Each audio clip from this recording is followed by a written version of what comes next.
my very first day on the job as the XO of this company, the company had gone out on a patrol trying to maintain contact with North Vietnamese Army.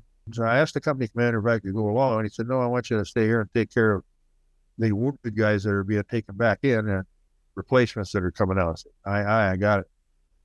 So they got out the door. They were gone 2 hours, and a horrendous firefight broke out about 2 miles from where we were.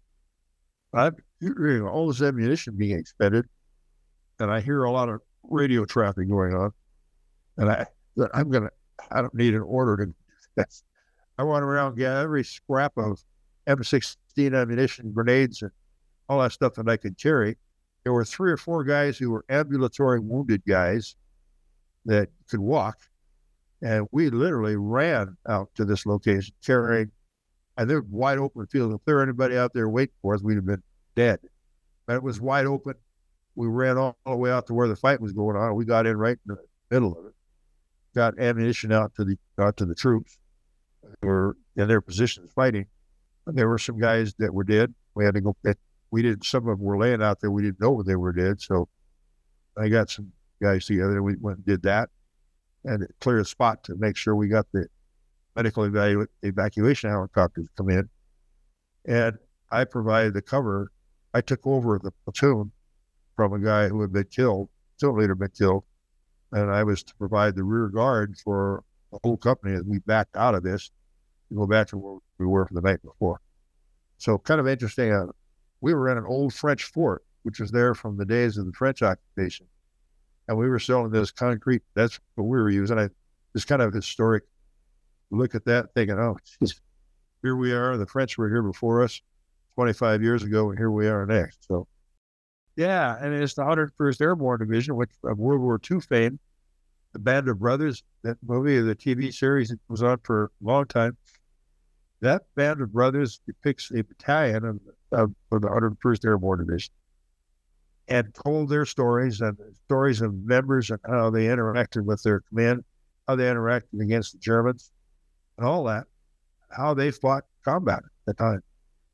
So here we were 20, not even 25 years later, we're out there again. This time we're fighting a different enemy, and we're there kind of cleaning up after the French had lost the Battle of Dien Bien Phu earlier in the 50s.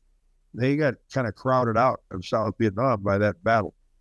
So we stepped into it, and but only later. We stepped into it when the South Vietnamese government said, help, we're becoming beaten by this guerrilla movement.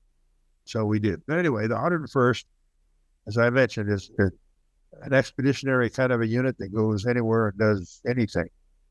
And that's what they were famous for, and that's what they're still doing. They also fought in Iraq. They also fought in Afghanistan.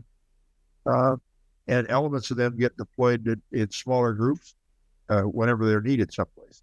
And they're airborne qualified. They can jump in somewhere if they need to, or they can fly it. So, and there's only one true airborne division left, and that's the 82nd. And it is a pure airborne unit. The 101st morphed into becoming what's called an air mobile division, still with the name 101st Airborne Division for the historical purposes. But now they use large fleets of helicopters to get to and from the war. So that's how we got to the field. You'd fly in with 7 or 8 guys crammed on this UH-1, and everybody showed up and fly into a landing zone somewhere and hoping that it had been cleared and somebody come in there and with Air Force or somebody come in and cause some grief in there so we would not be fired at when we came in there. And there were places where we did get fired at anyway. We were sent right to the very raw edge of that war when we were flown up to the Battle of Hue. We showed up there not even knowing what we were getting into. How could we know that there'd be huge numbers of North Vietnamese marching out of Laos and only 20 miles from North Vietnam? That's who we were going to be dealing with. Didn't know that. So all that meant is we just shift gears to deal with them.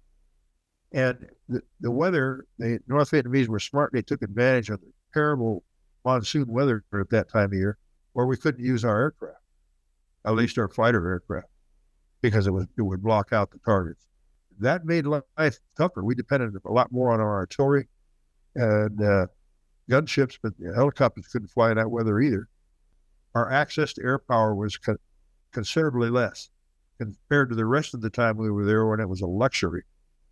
We were able to use TAC Air from Air Force, Navy, and Marine Corps aircraft flying in and dropping bombs and cannon fire on everybody that we needed it for. And of course, we had our own Army aviation, lots of gunships, and lots of fun toys, and our own mortars. So we had a lot. We were strong units, but when you're hamstrung like that because of the weather, you've got to revert down to operating on a more basic basis with, providing security at a higher level than you would without it. I will give you another story that kind of relates to what I'm talking about. I was serving on the staff of our battalion, and would fly to division headquarters to go for briefings every so often, every few days. And I remember first time I flew on the CH-47 helicopter, which is the Chinook. That aircraft is IFR. In other words, it flies in the fog, and it has radar. That's why we were using it to fly down there. And I remember this conference was over, and I was told about all these NBA units and what we were doing about it. And on the way back, this helicopter flew to the ammo dump at the division headquarters with us on the aircraft. The cruise chief says, everybody off and go grab your personal 155 artillery round and carry it back on this aircraft. And everybody didn't care what your rank was. We went out, grabbed a 155 artillery round, which weighs over 100 pounds. You grab it by the shipping plug in the nose. You figure a way to carry that back onto the aircraft and set it down between your legs. And then you fly back to our base camp. And then when you get to the base camp, they land at the ammo dump where all our artillery tubes are located. And you carry your artillery round off and give it to the guys that are the crews for those guns. And I say, well, our logistics we're really saving time and effort here. Nobody flies anywhere without carrying and providing a way of providing artillery support like that, which I've never heard of anything like that before or since.